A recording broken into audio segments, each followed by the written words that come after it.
everybody. I'm just going to check. You all hear me? Oh, that's a big one. I can't tell if you all hear me. Kia ora, Christina. Can I get some from everyone if you can hear me? As you can see, unfortunately today I am for various reasons I'm alone and presenting to you just by myself.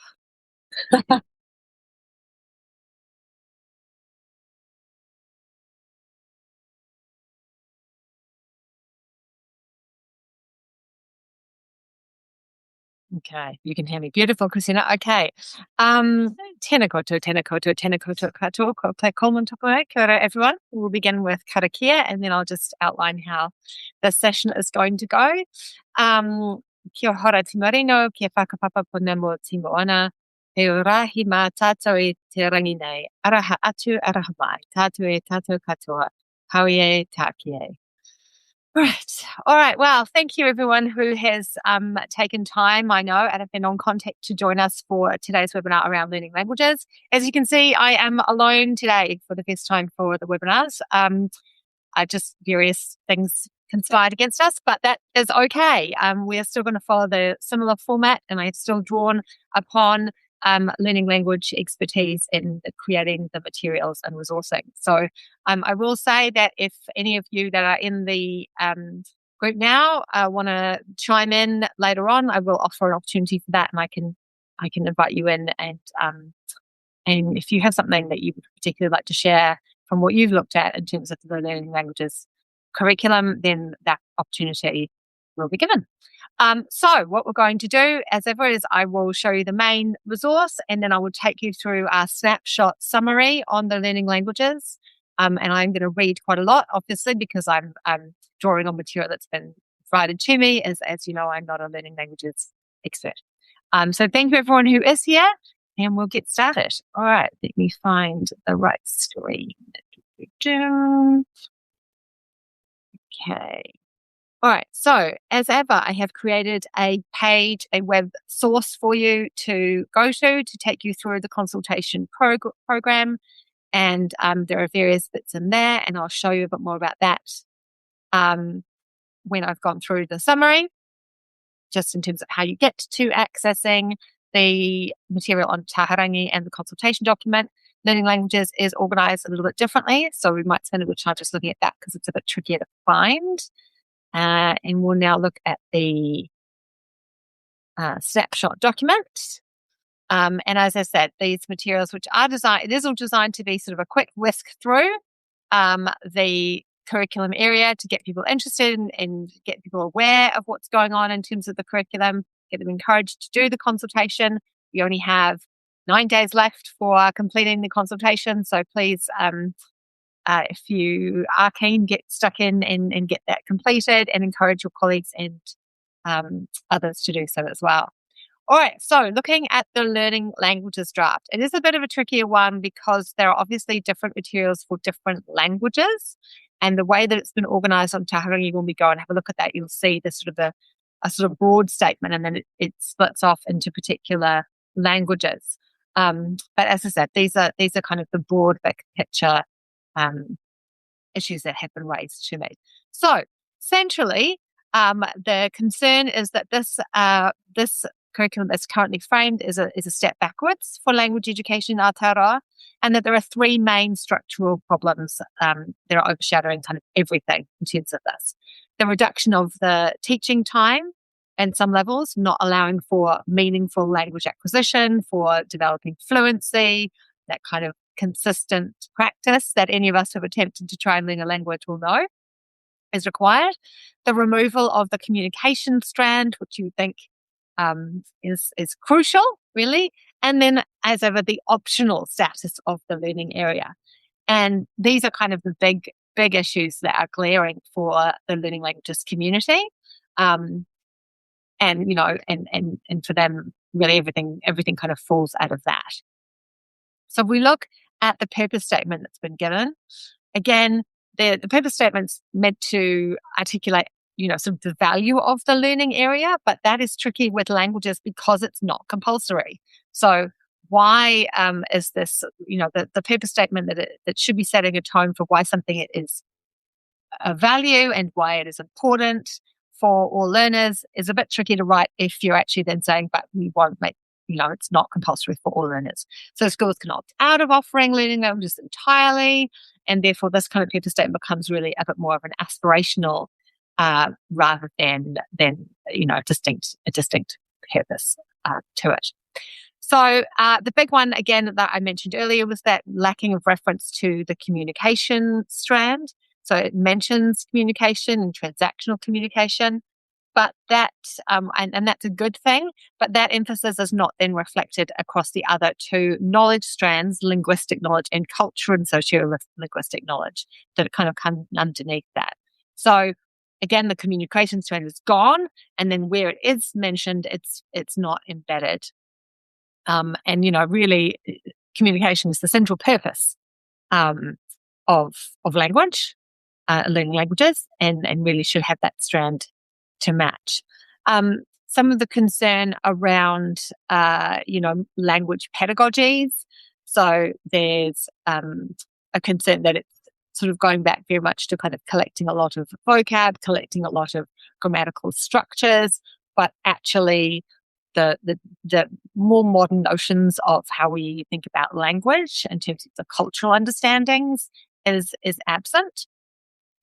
And, that purpose there around, interlocking types of knowledge, vocabulary, sound systems, grammar are all great.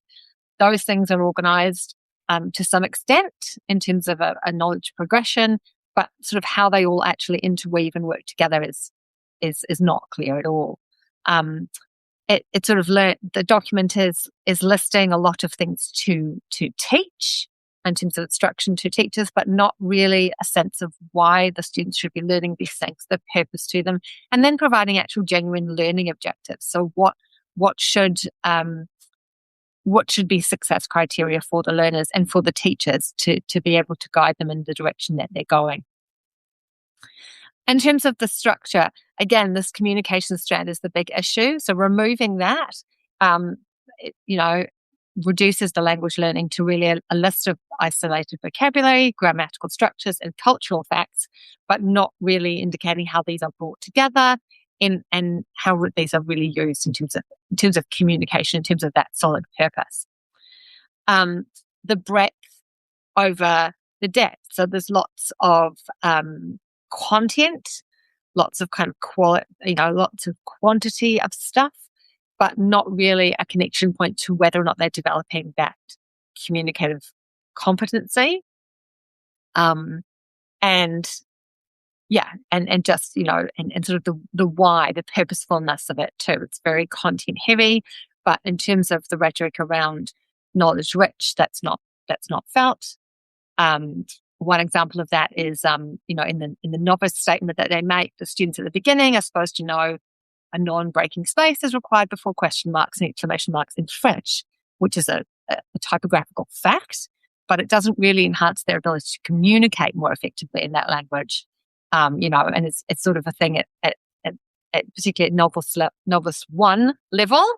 Really, it's about trying to start developing those communication things as opposed to knowing lots of bits.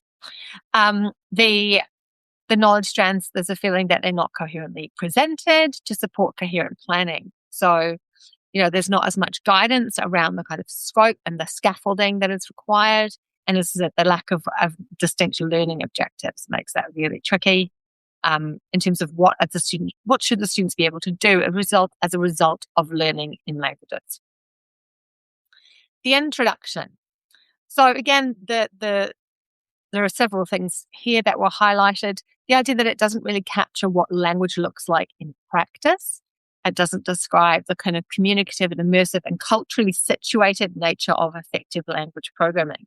So there's no acknowledgement of the role of meaningful interactions, inputs, outputs in language acquisition, things that are talked about by the ministry's own guidance around effective pedagogy. The loss of student voice. So, where is the student? The draft doesn't talk about the students' cultural backgrounds, their lived experiences, their linguistic identity, what they're bringing to language, which is in quite contrast to current and best practice.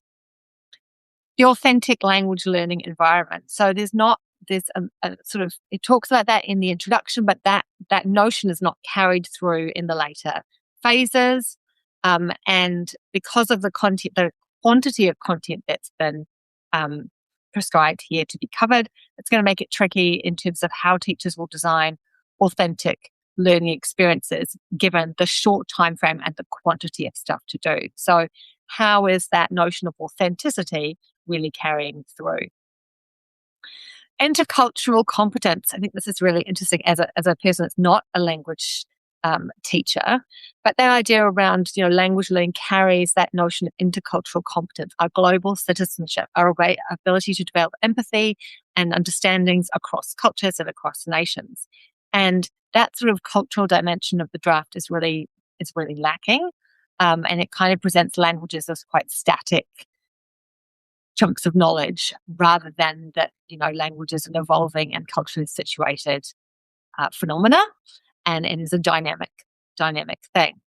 And that's interesting too. I think that not only about global citizenship, but also in terms of the different languages that we have here in Aotearoa, New Zealand, and the context that we have here.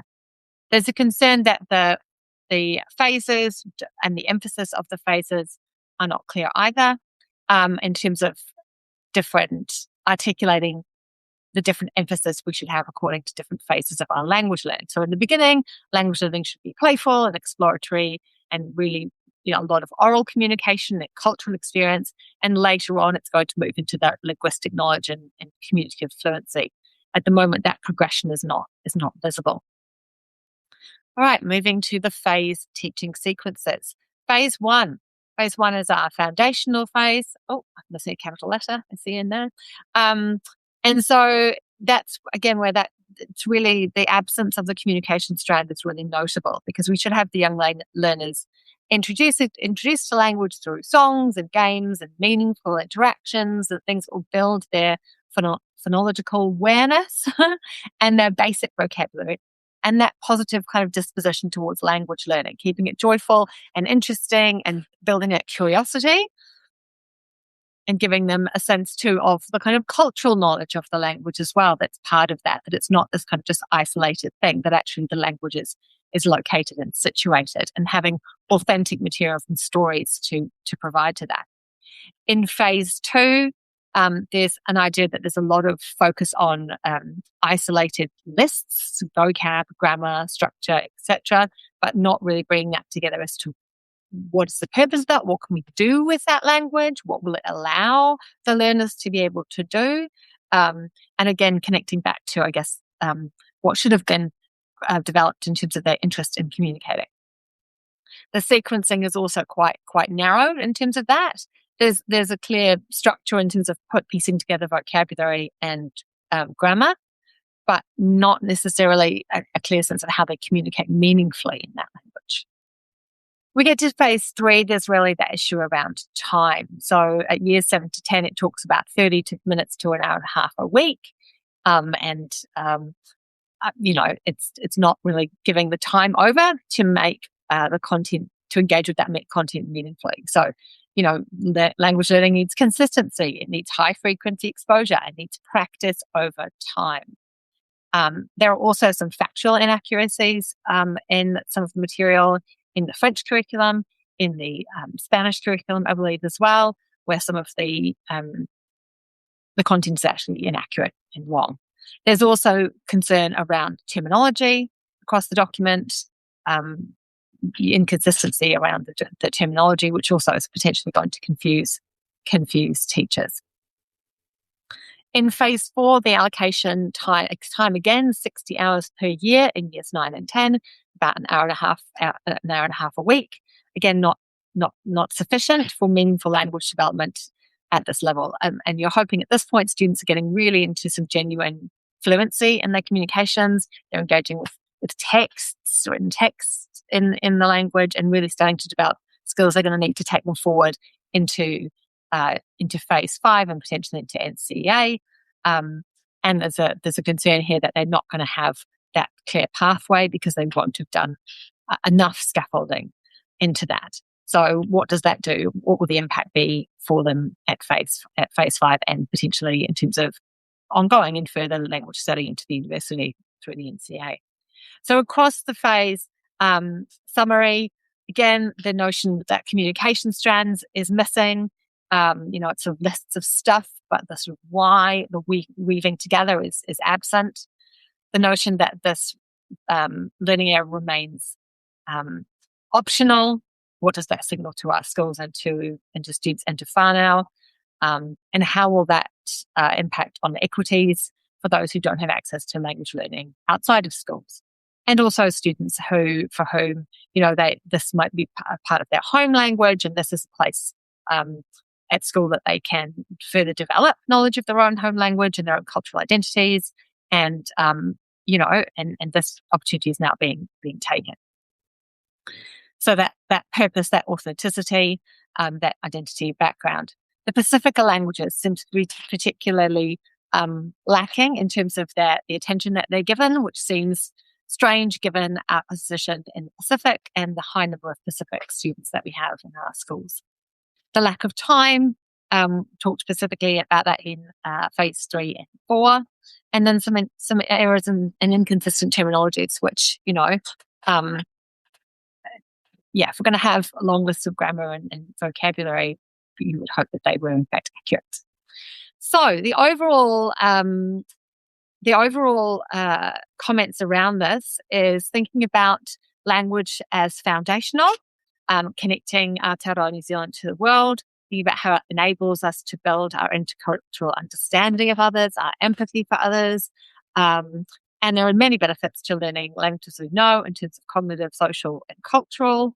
And having it in this kind of optional space with insufficient time is sending potentially a very worrying signal about New Zealand's position in terms of those things and our own kind of learners' ability in terms of the global competencies. It's quite a narrowed focus. This is concerned that language learning is sort of been reduced to learning lists out of a book. It does feel like a significant step backwards for language education in Aotearoa, where gains had been made. Those 3 core structural issues, the optional status of it, the loss of communication and the time. And as I said, just that notion, I think the last one really important around inequity and the consequences of that. So language learning is going to be enriching for all students. And because of its optional positioning, because of the way it's framed, the time, the resourcing that doesn't seem to have been factored into this development, there's a real concern that it's only students who can access external tutoring or will have the opportunity to travel overseas or do have heritage languages or other languages in the home that will be able to access and engage with the benefits of language learning. Okay, I'm going to stop that. And I am going to move now to the main document, which, hang on, lost my thread now. My apologies, gang. There we go. All right, so this is the main page as ever, and this will give you some connections to how to engage with this consultation. The document I've just walked through is here, the snapshot again. Here, this button will take you to the learning area. As I said, this is a little bit fiddlier than some of the other curriculum learning areas. You'll have to scoot down to get into all the different sections for the different languages. So if you are specifically interested in a particular language, make sure you go down here. As you can see, it's interesting to note the positionality of te reo and sign language. Obviously, it's still official languages of Aotearoa New Zealand. And then there's the novice one page 2 that you can look at here. This one here is kind of the overview for learning languages, and then it goes into the different parts of the language. So it is a bit fiddlier to move around. Again, the feedback form is there, and you can link to that. So, now what I've done. Oh, goodness. Hang on a moment, guys. I moved out of that, and I should not have done. That's all right. I'll go back.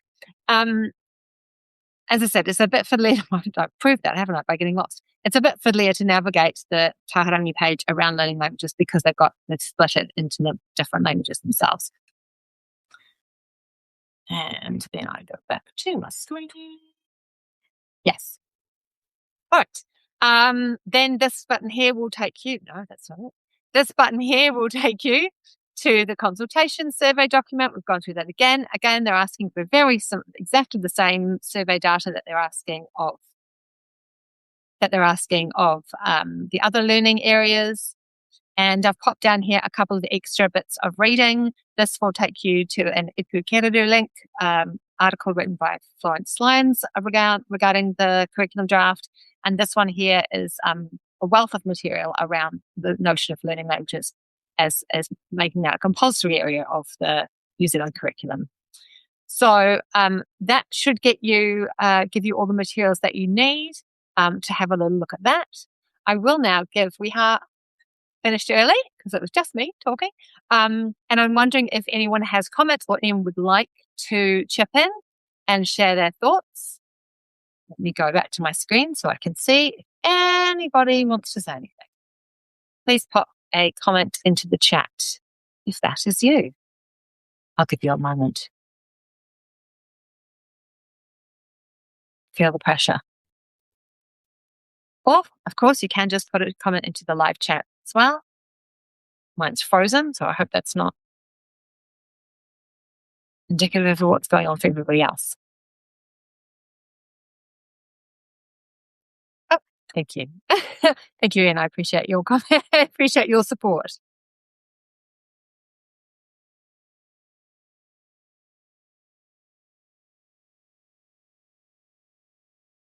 Okay. If nobody does want to chime in, I totally appreciate that. That's fine. You might want your the rest of your Wednesday afternoon back. As ever, this will all go up onto the AEC site very shortly, and it will all go onto the bigger web page as well. Thank you, Adele. That's great to know. So Adele Scott just commenting there. PBTA has got a page with some suggestion questions as well. So people who are looking at the consultation, I might find that and pop that on my website as well. Which maybe I'll just post again for everyone. So if you've not looked at this yet, if you're new, or you would like to join in and contribute to the consultation on this learning area or any of the learning areas or all of the learning areas, I'll just pop this again back in the chat for you. And remind you that tomorrow we will be doing the social sciences as well. So I've got a couple of colleagues who will be joining us for social sciences. And Adele, yes, I will pop your link into that border page up here as well before I post this. So I will just close out again with karakia. Thank you everybody for joining me. Kia tau tō rangimari e, kia runga i ngā iwi o te ao. Ka kite everybody, and thank you so much. Kia ora. Toodles. Thanks, Adele.